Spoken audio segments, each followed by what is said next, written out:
CCT and 284 Media are official festival sponsors. Cybercrime law up for debate. BVI bans dominate the St. John Carnival. Underage sex crimes on the rise in the BVI. Weekly arrest blotter and billionaire pedophile to be tried again. These and more stories when 284 News returns. So you're saying I can ask this cat any question? The cat is connected to the computer. You just type in the question, it will read his mind. There's the answer code.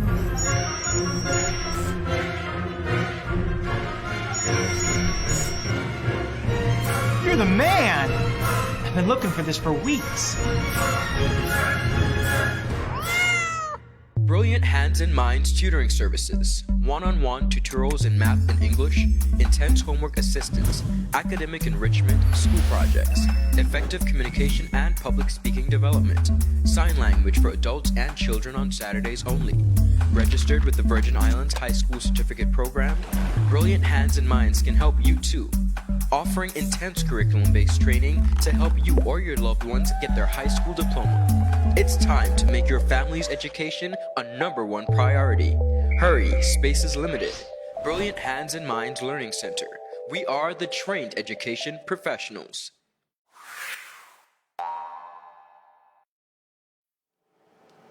Welcome everybody. It's Friday, July 12th, 2019. I'm Ron Grant. And I'm Javon Wilson. Welcome back, Javon. It's nice to have you back in your chair. It's nice to be back. I love being on vacation, but of course I love my job at 284 Media. Indeed, and of course the weekend is here. Topping our newscast today, as the territory of the Virgin Islands gears up for the 65th Emancipation Celebrations, 284 Media and CCT are proud, very proud to announce that we are the official telecommunications and media sponsors for this year's Emancipation Celebrations. Now, we just came off of the Long Walk to Freedom High, Jovan, the Buju Banton concert, where we too were the telecommunications and media sponsors for that event, and we're doing it again. We have quite a unique opportunity here and quite a unique marriage where we join telecommunications and media together, something that really has never been done before. Absolutely. So it's a double proud. advantage when you look at it for us to be able to communicate as well as capture the essence of the 65th festival, which is a big deal. Indeed. The hype is amazing. Have you seen how everybody's excited It's about it? exciting. You're excited. You're going to be on the road too, right? I am. Well, we caught up with Chairman of the BVI Festival and Fairs Committee, Mr. Karna Klein, and here's what he had to say about our partnership with the Virgin Islands Festival and Fairs Committee. CCT Global Communications and BVI FSC has been partners for a number of years, and this year is the first time we're getting the additional 284 Media, and definitely we're glad, we're proud, we're delighted to have them on board once again. I just want to say, at the end of the day, CCT is we. It's a local-based telecommunication company.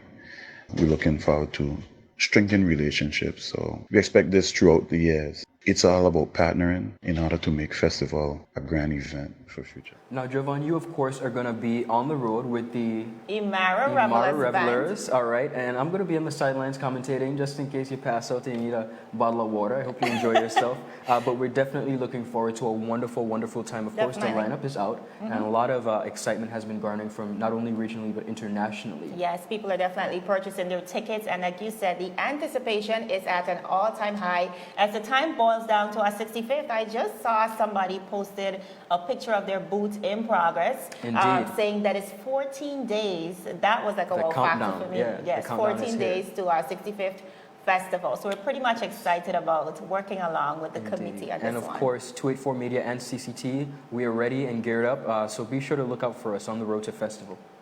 Moving right along, coming out of the last cabinet meeting, we see the proposed Computer Misuse and Cybercrime Amendment Act 2019 slated to be debated at the next convenient sitting of the House of Assembly. That's now, Ron, on Tuesday, correct? Definitely on Tuesday, the next House of Assembly. But Ron, what we see here is that another opportunity for us to put a law in place that protects us, protects our privacy. We see the current government of the day, many times over since taking up office, reporting that persons have tried to hack into their profiles. We also see imposters creating fake profiles, of course, pretending to be the government and soliciting all sorts of things, of course, of fraudulent nature. Well, we also saw this gearing up to election. A lot of memes, social media memes that were really, just disrespectful and and targeting people's derogatory family, in yeah. every meaning of the word. We also see local cases of pornography videos Yes. being leaked. We see lewd pictures being leaked. Many of the times of young children. are involved, yeah. And what is there to protect persons from those type of situations? On the international scene, we can look at the United States of America. The last election season, we know for sure, coming out of the Mueller's report, Perfect which is example. the investigation into Russians' interference with the last U.S. election. And we know for sure that the Russian did have a part Quite a role in to that. play, yeah. Many emails were leaked, many documents were leaked. So this essentially is something that we need to do. Based on some research I was doing last night, I was able to recognize that a similar bill was passed in the BVI in 2014. However, apparently the guidelines of that law, they were a bit harsh. And many media outlets, many persons, concerned persons of the public, were very concerned about the fact that it highly interfered with free speech. However, that was later revised to allow the publication of data that's in the public's interest. Well, that's a good point. When we talk about freedom of speech and the ability to speak freely, I think there's seriously a thin line between Definitely. freedom of speech and then being disrespectful. We see a lot of cases regionally. Lola, she's been in the news for quite some time. That would be a perfect example of persons not using the social media blanket for something positive. So I'm happy to Absolutely. see that the government of the day is moving in the right direction. In the right direction, we can look at on a wider spectrum. Social media, like you said, with Lola's case, social media accountability and responsibility. Because what we find, Ron, is a lot of devious people Yep. with perilous intentions hiding behind these fake profiles. With nothing and, to do. Yes, pretending to be others, of course, trying to defame others. So it's so important. I'm very happy to see Yes. that legislation is coming into play via to be debated in the next House of Assembly, hopefully to be cemented soon. Viewers, still ahead, we've got BVI bands dominating in St. John's Carnival and underage sex crimes on the rise right here in the BVI. Stay tuned, you're watching 284 News. May I assist you? Yes. You want top of power? You want top of power? Join the prepaid party with CCT and enjoy more affordable data plans, more top-up promotions, more savings with hero bundles, and more value for your money each and every Tuesday with Top Up Turn Up Tuesday. Visit a CCT store today or anywhere CCT Top Up is sold and top up your phone. 5, 10, 15, 20, 25, 30. You want top of power? Get online today with CCT Go Fast LTE. Simply select from any one of our Go Fast LTE plan options. Each plan offers unlimited wireless residential internet and are priced to suit your budget and required data speed. Stop by any one of our locations and speak with one of our representatives. And get online with Go Fast LTE, the BVI's preferred choice for reliability, speed, and affordability. CCT Life Unlimited. Viewers, welcome back. And speaking of festival, the British Virgin Islands was well represented at the St. John Carnival this year, with a number of our local bands sharing the stage with our brothers and sisters in St. John. Now, Jovan, this was quite a sight to see, and it was just very encouraging because in years gone by, we've had quite a bit of a struggle when it pertains to BVI bands going over to whether it's St. Thomas or St. John to participate in the festival. Despite the fact that we share such a close relationship with the Indeed, U.S. it's always Virgin been a Islands. hassle, but thankfully the former Festival and Fairs Committee, along with the existing Festival and Fairs Committee, they have developed quite a unique partnership where they serve as the gateway. Basically, they're the agents for the bands, and they represent. Now, they've come up with a very special arrangement that allows the BVI bands to travel to the U.S. Virgin Islands, particularly around Carnival time, hassle-free, and they're allowed to participate in the festival. We caught up with one of our local band members of the Showtime Band, Mr. Boss Freeman, and here's what he had to say about his awesome experience and the transition between being easily accessible to visit the U.S. Virgin Islands for Carnival. Take a listen. In relation to the BVI bands traveling to the US to perform, a lot has changed. Definitely, the laws has relaxed as it relates to us coming in and performing and earning monies during the festive season. It's something that has been happening now for the last 2 or 3 years, where you could be hired during the festive season or the carnival season over in the USVI. But our transaction has to be done through the festival committees. So, I mean, we definitely are reaping the benefits from that.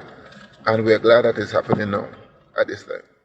We definitely want to congratulate all the band members here in the BVI for a job well done and continue to make the world smile and sharing your music. Keep it up.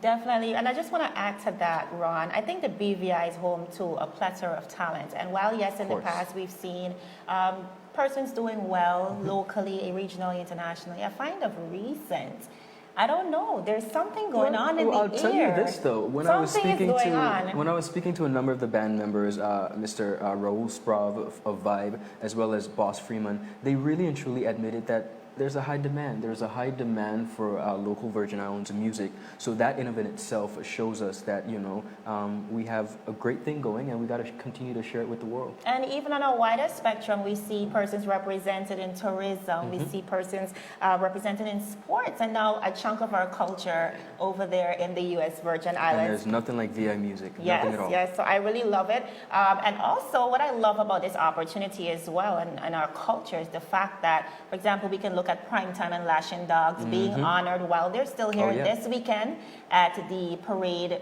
Is it a gala? Sapphire dinner, yes, honoring all generations. Planned for this weekend. So it's just a great look for the BVI and I love it. Moving right along, unlawful sexual intercourse with underage girls is seemingly a growing issue that continues to plague the BVI. According to Sergeant Bob, acting inspector attached to the Family and Juvenile Unit at the Royal Virgin Islands Police Force, over the years we have recorded an increase in the numbers of cases recorded in the territory. Now, he has reported that there was an increase consistently. However, after the storms, the numbers went down a little bit. And of course, that can be attributed to a few things. We know for sure our standard of living was compromised, our housing situations were compromised, and persons would have also, migrated overseas. So those are things to take into consideration as to why maybe the reports would have dropped, but he's confident that the situation is on the increase. Just for this year alone, alarmingly, we've had 15 cases, and we're only in the month of July. And we do have a few cases this week in our arrest blotter. In our arrest blotter, like you said, we have a 17-year-old being charged for having sex with a girl under the age of 13 years old. And we have a 16-year-old boy being charged for having sex with a girl under 16 years old as well. Both were granted bail and are due to attend court this year. But I think what bothers me about this situation, Ron, is the fact that it's still somewhat of a taboo topic. We are still very much hush-hush about this situation. And it makes me question why. Why aren't we having this conversation? Well, I think that is the important aspect to add, Jovan, that the conversation needs to be had and the narrative needs to be changed. A lot of things in our society are plaguing our youth, but we're so, as you said, taboo. We're so under the radar, we don't want to talk about it. And you look at stuff like HIV and AIDS, a plethora of issues that we need to bring to the forefront, the misuse of marijuana and other related drugs. These are the things that we should be bringing to the forefront and having the conversations. So as a community, and I know we talk a lot about being a Christian society, but as a community, if we really want to, take a handle and tackle these issues, we got to talk about it, guys. I know you're a past educator, Ron. Tell me about the role of the guidance counselor in the schools and how do they lend to this type of situation? That's an interesting question, Jovan. It's interesting because there's only so much they can do. At the end of the day, you have a lot of interferences by not only the parents, but the system as well. When you look at the leverage that guidance counselors have in the school and what they're allowed to do, you kind of wonder to yourself, well, how much help can they really assist? So while they do their best, I know the guidance counselors in the school systems really go above and beyond, but they're limited in quite a bit of instances. Well, it comes back to what you said. It really requires a holistic approach. We know for sure, like you said, there's exposure to so many diseases, STDs, HIV, and Sergeant Bob was also telling me a lot of these underage cases, what you find is a rising number of teenage pregnancies, and that in itself is alarming. So it is a growing dilemma, and I just want to use this opportunity, Ron. I want to add something else too, Jovan. A lot of the cases that we see, and we use the term underage, but a lot of them are also involving both underage persons. It's not always an adult and a child. A lot of times in the two cases that we've seen this week, it's a child and a child. So we kind of have to realize that the children really need the conversation. It's not a case where, while it's wrong, you can't necessarily look at it as someone's being taken advantage of. immaturity and I lack of understand. knowledge and understanding comes from both aspects. And that's why I wanted to see what the conversation is like within the schools as it pertains to the role of the guidance counselor and what we can do to get into their brains at this age. Again, I just want to use this opportunity to appeal to our young people, especially our young girls, because, you know, the young girls, they become pregnant. Yes, the guy is a part of it, but that responsibility is more so on that young lady. Please understand that sex is not running out of style. It is something that you have to step into when you're at an age to truly comprehend and focus on what you're getting into. So just please focus on your academic aspirations, and everything else in life will come into play. Still ahead, we have got the weekly arrest blotter from the Royal Virgin Islands Police Force and a St. Thomas billionaire pedophile to be tried again. These and more stories after this commercial break. Is business slow, cash flow down, hosting an upcoming event?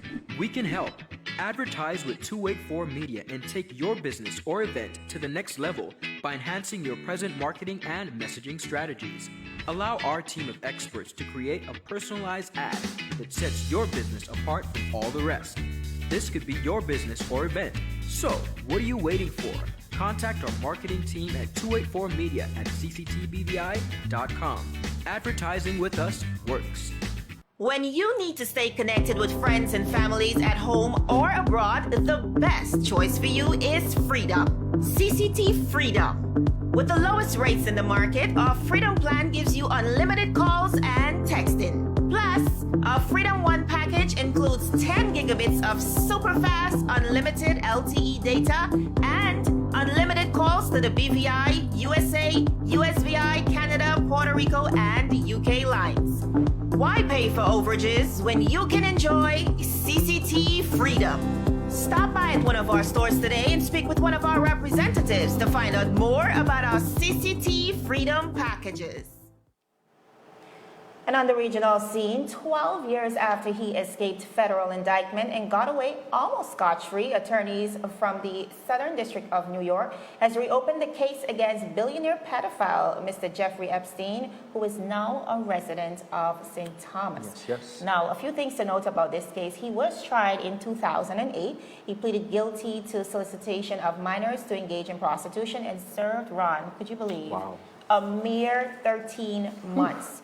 Now, what happened was this man was recruiting young girls, of course, sex trafficking, young girls for massages, and that became highly sexual, of course, resulting in at least or typically 1 or 2 sex acts. The victims were then paid to recruit even more girls, which essentially led to a web of victims. But this is crazy. It is insane. And as you look at it, you realize again, even with his case, 13 months, we kind of wonder what's going wrong with our justice system when Money's going wrong. Money's going wrong with our justice system. Tapped on the back and given a slap on the wrist for offenses of such. But what's interesting about this case, though, is that while it might have been closed in one state, it's not reopened. And he didn't know that he was not protected from that situation. So he was tried in the state of Florida and convicted, served his time there. Of course, reopened 13 years after by the state of New York. So here we are 12 years later. We have to look at the fact that this man would have fondled with at least over, I would think, 40 girls based on the numbers that we're hearing. We're also seeing, based on the case being reopened, that there was a perversion of justice. Now, the New York prosecutors have already discovered that the prosecutors then would have withheld critical information from the victims in an attempt to protect this offender. Their rights were violated by way of the Crime Victims' Rights Act, which was designated or designed rather to protect victims' rights and ensure their involvement in the criminal justice process. And we also see, which is amazing to me, new evidence and testimonies coming forward, Ron. We have hundreds of lewd photographs found in his home over the last weekend, plus at least 3 of the persons that he was working along with who conspired with him coming forward because, of course, they have evidence against them as well, entering into a plea with the New York prosecutors to testify against this man. There are tapes, we have notes, and in addition to that, we have records. So it's a lot going on. I think the case is a lot stronger. And I think what we need to look at as well, continuing on from the underage sex crimes, sexual abuse, it has long-term devastation. You know, abuse is something that doesn't leave the mind. I'm sure you understand this, Ron. It changes your entire outlook on life. It changes the way you deal with people, the way you look at things. You're almost like living your life guarded and not able to let your guard down and just simply live. And a lot of those persons, especially when it comes to children, you see them acting out at school, and we kind of, we always kind of like to just put students in a box and say they're disgusting, but let me tell you, a lot of those reactions are coming from somewhere. And a lot of insecurities. Yeah. So we have to definitely pay attention to this. I mean, it's a very daunting issue that is plaguing us, and this is a prime example. But what I like about this the most, if I could say that there is some positive that's coming out of it, gone are the days, Jovan, when people can get away with stuff like this. The conversation has come to the forefront, and they're being held accountable. Right. It does not matter how much money you have. It doesn't matter who you are, where you're from. The law and the media particularly will hold you accountable. Well, let's keep our fingers crossed, because he is a wealthy man. Like I said, he got off with it before. And outside of being a billionaire, he's also friends with powerful, wealthy people like Donald Trump, who we've already seen working in his favor. So we have to be really careful, and I know he will be using these resources strategically. But like you said, if it's one thing that we know for sure, Ron, is that life catches up with us, no matter how far we try to run. Full circle. And on this same issue, here is the weekly arrest blotter for the Virgin Islands. Menford Miller, 52, of the Valley Virgin Gorda, arrested and charged for possession of a controlled drug with intent to supply. He was granted bail in the amount of $5,000. Wilkins Ramirez, 35, of Weston, arrested and charged for assault occasioning actual bodily harm. He was too granted bail in the sum of $5,000. An unidentified 17-year-old who we spoke about earlier was arrested and charged for unlawful sexual intercourse with a girl under the age of 13. He was granted bail in the sum of $10,000. Another unidentified 16-year-old male arrested and charged for 2 counts of unlawful sexual intercourse with a girl under the age of 16 and theft. He was granted bail in the amount of $30,000. Rico Penn, 29, of Free Bottom, arrested and charged for criminal damage and threatening language. He was granted bail in the amount of $5,000. Mr. Elijah Douglas, 20, of Seacows Bay, arrested and charged for taking conveyance without lawful authority, driving without a driver's license, and driving when not covered by an insurance policy. Wow. He was granted bail in the sum of $5,000. Damani Hanley, 20, of King Garden Bay, arrested and charged for failure to comply with an order given by police, driving without a driver's license, driving an unlicensed vehicle, and driving an uninsured vehicle. He was granted bail in the sum of $5,000. Wow, full week for the Royal Virgin Islands Police Force. And I must commend the public relations person at the force, Ms. Drayton, who always keeps us informed with what's happening at 284 Media. Viewers, that's it for our 284 Media News Roundup for today. Be sure to like us on Facebook at 284 Media, as well as 284 BVI on Instagram and Twitter. I'm Javon Wilson. And I'm Ron Grant. Be sure to join us live every Tuesday and Friday at 3 p.m. as we deliver honest and impartial news right here on 284 News. Happy Friday, everybody. Have an awesome weekend. Take care. So you're saying I can ask this cat any question? The cat is connected to the computer. You just type in the question, it will read his mind. There the answer comes.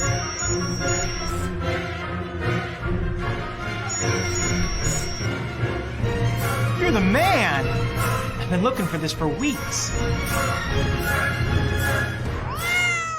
Brilliant Hands and Minds Tutoring Services, one-on-one tutorials in math and English, intense homework assistance, academic enrichment, school projects, effective communication and public speaking development, sign language for adults and children on Saturdays only. Registered with the Virgin Islands High School Certificate Program, Brilliant Hands and Minds can help you too. Offering intense curriculum-based training to help you or your loved ones get their high school diploma. It's time to make your family's education a #1 priority. Hurry, space is limited. Brilliant Hands and Minds Learning Center. We are the trained education professionals.